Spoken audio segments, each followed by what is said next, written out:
name is Mike Denny. We're going to talk about like a kind of a 72-hour emergency scenario type thing with the shelter, fire, and water. I've been training at Campcraft outdoors with Jason Hunt for the last year and a half. This is kind of the end of our emergency skills class. What we teach you from there is kind of a fundamentals class, which just about most other things that you do in survival or whatever you want to call it, you know, it's kind of a buzzword or whatever, are going to kind of span off from these fundamentals, you know, where you start out at. You always have your basic needs that you need: hydration, body temperature control, food for that matter, which we're not really going to talk. We're talking a little bit about food. I'm not really going to get into that too much. This is mostly just kind of your emergency scenario as far as that goes. I mean, your, 5 ways of heat loss. You have your, well, no, let's not even. Let's talk about the rule of threes first. Let's do the rule of threes first. Which is really more like, we say the rule of 3 to 5s, you know, the first one being you can do 3 minutes without air. Well, there's Navy SEALs out there that can hold their breath for 8 minutes, so that kind of takes that off the board. So it's more of a generalization when you talk about stuff like that. You know, you got your 3 hours of exposure, whether it be hot or cold. You know, you can drop or raise temperature to the point where, you know, you're going to fall out, and if nobody gets to you, you're going to die. 3 days without food, or excuse me, 3 days without water, 3 weeks without food. And I think there's one out there about socialization, like 3 months or something like that, where you start freaking out. I don't, you know, I mean, different for everybody, 3 to 5s. As far as picking your campsite, we have a prime example right here. You have your wind, wood, widowmakers, water, and wigglers. You know, you want to snakes and poisonous spiders, stuff like that. So you want to try to pick a place that has access or, you know, stays away from those different things as far as that goes. Your 2 main enemies in a, you know, like an emergency scenario like that are going to be hydration and core temperature control. And this demonstration is more or less, you know, how you combat those. Because, you know, you've got 3 weeks on the food, so I mean, you're going to be all right. One big point that when you're going out, you know, let somebody know where you're going and when you plan to be back.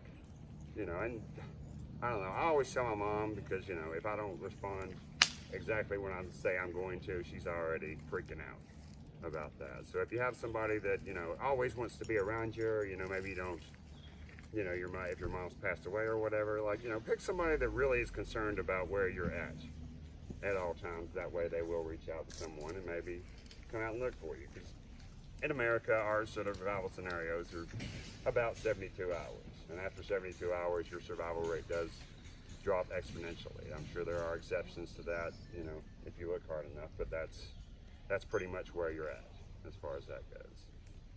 So, this demonstration, I mean, like I say, just pretty much deals with, this is something that we do in Campcraft. This is like the student's final exam. We have you set up an emergency shelter, we have you start a fire, and you have to boil water in 15 minutes or less. Which is, you know, for some people that may sound kind of crazy, but it's really, and they already have their materials gathered. That's not, you know, really the point of that.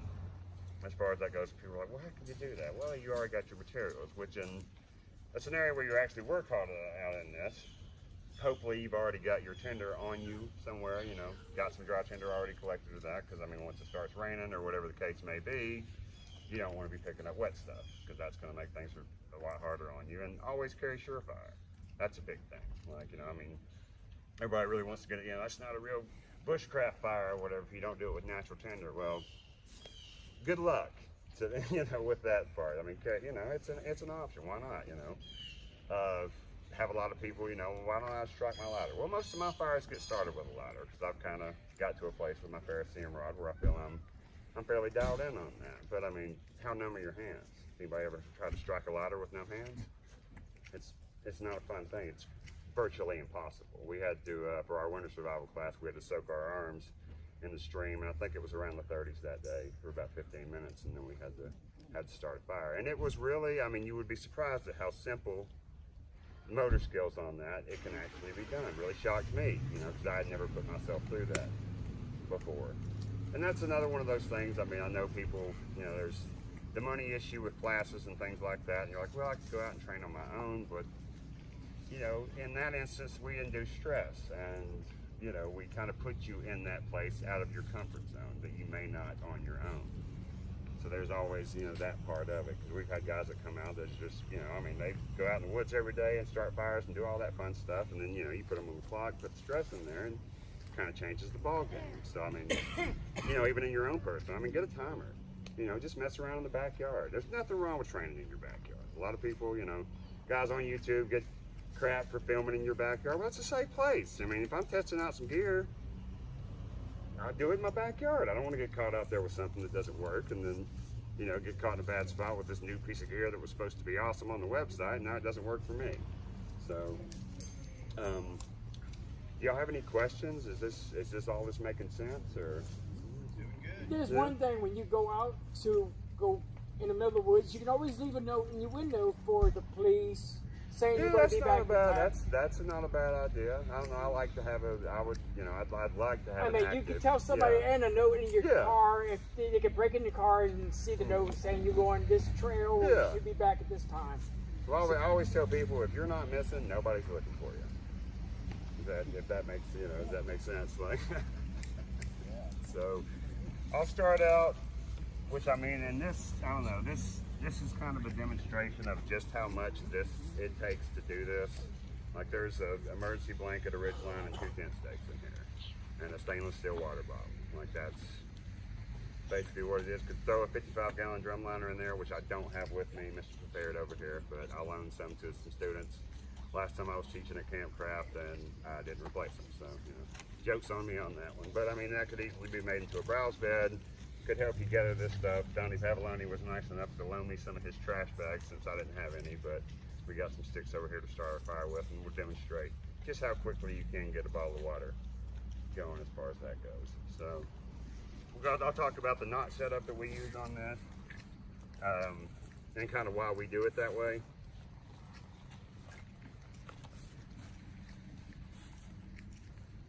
And I'll be more than happy to demonstrate those knots if it's something that anybody's interested in as far as that goes. I'll probably start on this side. The butterfly hitch, very handy. Also be more than happy to get anybody dialed in on that one. After the fact.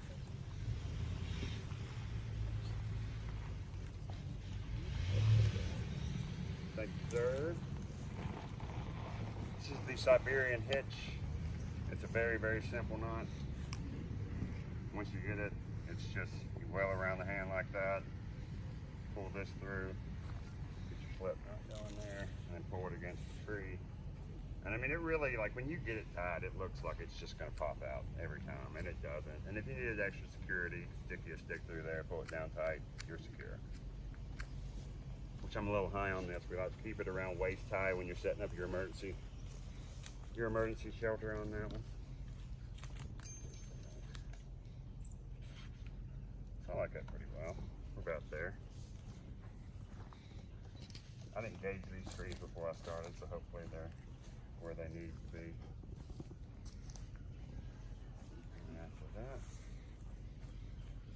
a little helper here.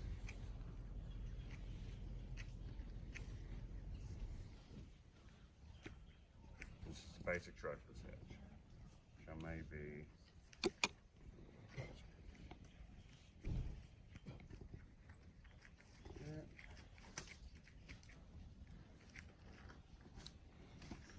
Too much on my other side. Should have gauged the trees better. Huh? Yeah, right. You always make a I appreciate y'all being patient with me on this one. It usually looks a lot cooler than this when I do it, but not today. Just yet. Get that back through there. I'm nowhere near waist high.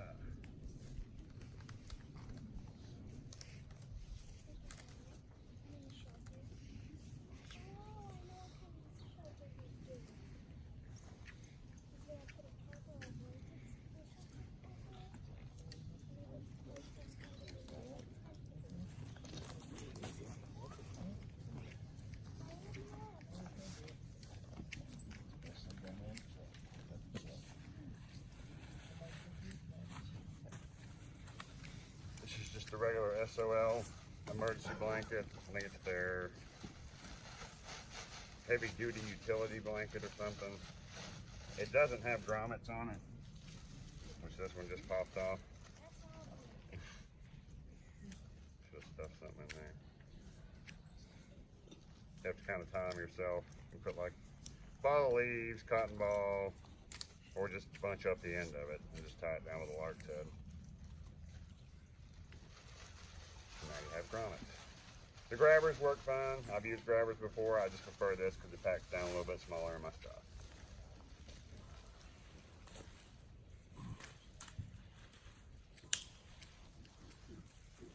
What you'll do with this is a Prusic knot.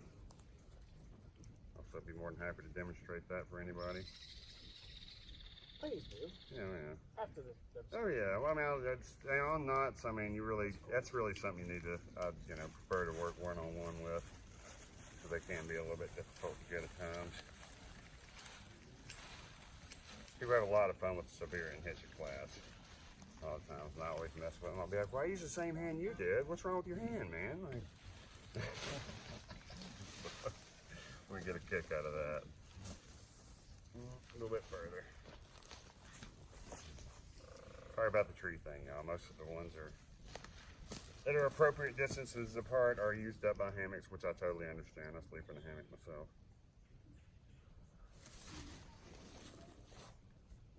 Okay. Those are just basic toggles. If you got 4 tent stakes, feel free to use your tent stakes. I just kind of like using scrap pieces of wood that are laying around.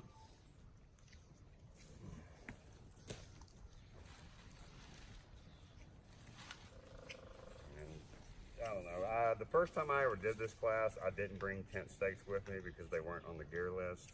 So I had to craft my own. Carry tent stakes. They weigh virtually nothing, and it's a lot easier than carving them out. I had issues with mine being inferior wood, and they were mushrooming out when I was trying to beat them in the ground and all that fun stuff. So.